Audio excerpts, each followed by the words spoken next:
second to load.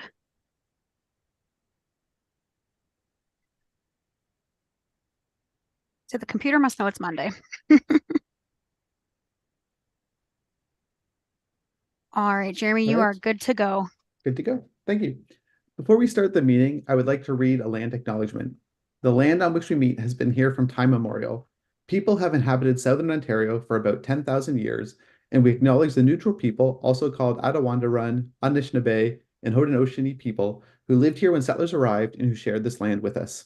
May we together learn to care for and respect each other, our flora and fauna, and the land we inhabit together. I will remind the committee and members of the public that this meeting is being recorded and live streamed to the township's YouTube channel. Anyone who registered to participate in this meeting will be invited to speak in the order of the applications being heard. I will now do a roll call of the committee and staff for the benefit of the public watching this meeting. When I call your name, please wave at your camera and say here or present. I, Jeremy Karn, am present and chairing this meeting. Starting with committee members, Linda Dixon, Present. Stephen Hartman, Present. Charles Ziedler, Here. And staff Sherwin Maloney, planner. Here. Aaron Wetzel, alternate secretary treasurer. Here. And Nancy Thompson, secretary treasurer. Present. Thanks. I will now provide an explanation of the procedures for this meeting. Each application will be read by Erin, and she will ask each applicant to make a brief presentation not to exceed 5 minutes. The committee will be given an opportunity to question the applicant. Any other person who has registered with the recording secretary and is wishing to address an application either for or against will then be given the opportunity to speak. Please make sure you have turned on your microphone and video and identify yourself clearly for the recording secretary. After everyone has had an opportunity to speak, the committee will make a decision on the application. Once discussion on your application is complete, please mute your microphone and turn off the video. You are free to leave the meeting at this time or remain and listen to the balance of the applications. The applicants are advised that each application has a 20-day appeal period as required under the Planning Act. In accordance with Bill 23, appeals may only be submitted by the applicant, the municipality, certain public bodies, and the minister. The last day of appeals for the applications heard today is April 4th, 2024. At this time, I will ask if any members of the committee if they are declaring a pecuniary conflict of interest with any of the applications. Seeing none, Aaron, could you please read the first application? First is for minor variance application A3-2024 for Schluter Holdings, Inc. for the property located at 713 to 725 King Street North. The current zoning use is Stockyards Industrial Commercial Area, C8, and it is currently vacant land. The applicant is proposing to develop the property with a multi-unit industrial/manufacturing building and is requesting relief from section 20C57 to permit a building height of approximately 12.2 meters, whereas a maximum height of 10.5 meters is permitted. And on behalf of Schluter Holdings, we have Trevor Hawkins from MHBC Planning. Trevor, you may unmute and start your presentation. Thank you, members of the committee. I think Aaron has outlined the application fairly succinctly. We're in a site plan process to redevelop the lands which are currently farmed on an interim basis with an employment use, an industrial use. And as part of the application to the township for site plan approval, we proposed a building that was slightly taller than the zoning bylaw allowed, and the township of course advised us to pursue a minor variance prior to final site plan approval. So the application before the committee is to seek a minor increase in height from 10.5 to 12.2 meters. It's still going to be function largely as a single story type building. Industrial buildings, for the committee members who may have traveled around, most of the recent ones tend to be a little bit taller. They look like 2-story buildings, sometimes even 3-story buildings. And a lot of it's just to facilitate the interior movement of goods and services, or if there's storage of goods and services inside, the extra bit of height does allow for that.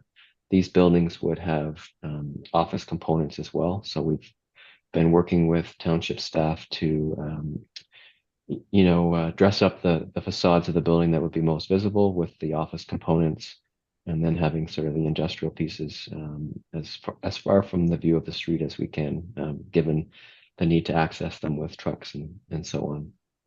So the use is permitted both in the official plan and the zoning bylaw. The lands to the south are within the city of Waterloo and are zoned for much taller employment uses up to 27 meters. And then really next to this property on the other two sides is the highway or the highway off ramp. So there's no real impact on any of the other property owners. The use would be similar to what already exists to the south in the city of Waterloo. And we concurred with staff's conclusions as well that it met the 4 tests in the Planning Act and with staff's recommendation for approval. Thank you. Are there any questions for the applicant from the committee? Either through staff, I guess, or to the applicant. Out of curiosity, what may the use be moving forward? Is that already been decided or chosen? And are these services offered then from the city? Are they extended from the city, like sanitary and water? That's correct. There is an easement in place at the end of Colby Court that was planned to provide services to this property from the city of Waterloo. So there is a requirement for a cross-border servicing agreement to allow connection to water and sanitary through the Colby Court easement. In terms of the uses, hasn't been certainly finally decided. I think it likely would be a combination of warehousing, manufacturing type uses with the office components supporting them as well. Uses like that. Thanks. Any other questions for the applicant? Seeing none. Aaron, anyone here to speak for or against the application? There is nobody present. Okay. How would the committee like to handle this application?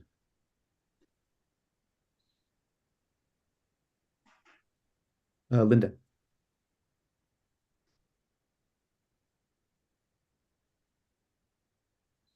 Okay, let me try this again. I'll make a motion. I just have to get to it. Okay.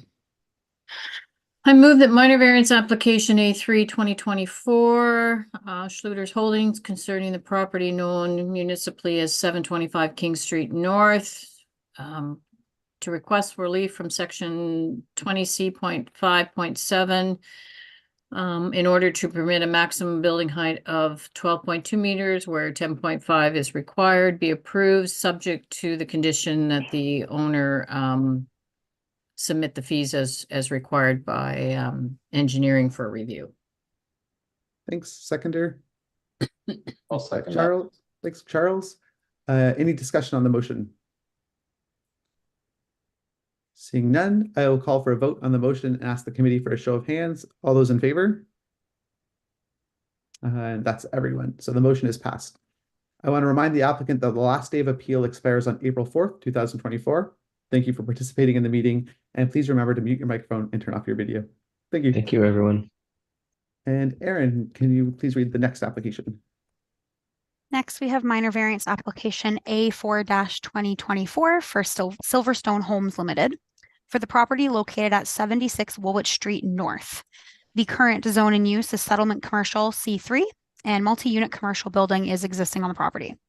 The applicant is requesting relief from section 613(1)B to reduce the required parking setbacks as follows. From the required 2 meters to 0 meters abutting Woolwich Street North being a local road, and from the required 5 meters to 0 meters abutting both Fountain Street North and Victoria Street North being regional roads. And on behalf of Silverstone Homes, we have Nilo Dragusin here. Nilo, if you would like to unmute yourself and begin your presentation. Do you hear me? Yes, we can hear you. Yeah. So, as you said, my name is Nilo Dragusin. We have an application for minor variance because we try to get an encroachment agreement for the land beside us. And the meeting we had with the mayor chance and the staff from site plan and bylaw, they guide me to do this application. Okay, thank you. Any questions for the applicant from the committee members? Go ahead, Linda. Thank you, Mr. Chairman. Through you to the applicant. So just a question, and I note from staff's comments that there's really no concern, but being out there, I just was curious, the parking area encroachment on the Victoria Street North side, and the parking area encroachment on the Fountain Street side. Will that be as existing, or is there a plan to expand? No, the existing one. So what's there now is Yep, what yep, yep. proposed. Thank you. Okay, thank you. Thanks. Any other questions from committee members? Yep, go ahead, Charles. Through you, Mr. Chair. It's a question actually for staff. I was trying to look at, my concern for this one is going to be Woolwich Street at Fountain with the 0 meter setback. Is there like I think in Woolwich it's a daylight triangle. How are we going to ensure that there's no vehicles parked, that people can't, it's obstructing traffic for people at the stop sign? Through the chair, the road allowance at Woolwich and Fountain Street,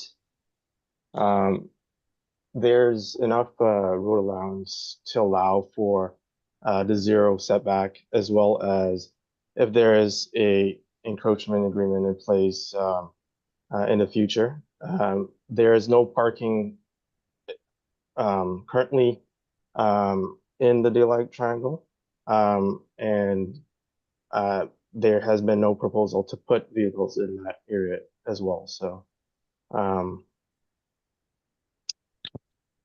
is there any other question?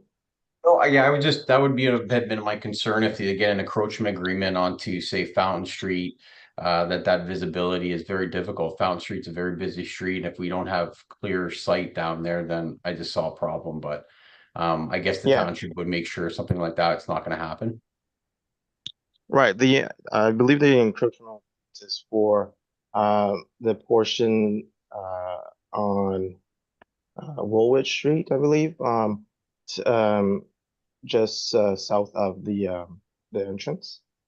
So that portion there, that's kind of paved already. Not where not in the daylight triangle. That's currently landscaped. Okay, that is not to be touched. Okay, perfect. Thank you. Thanks, Sherman.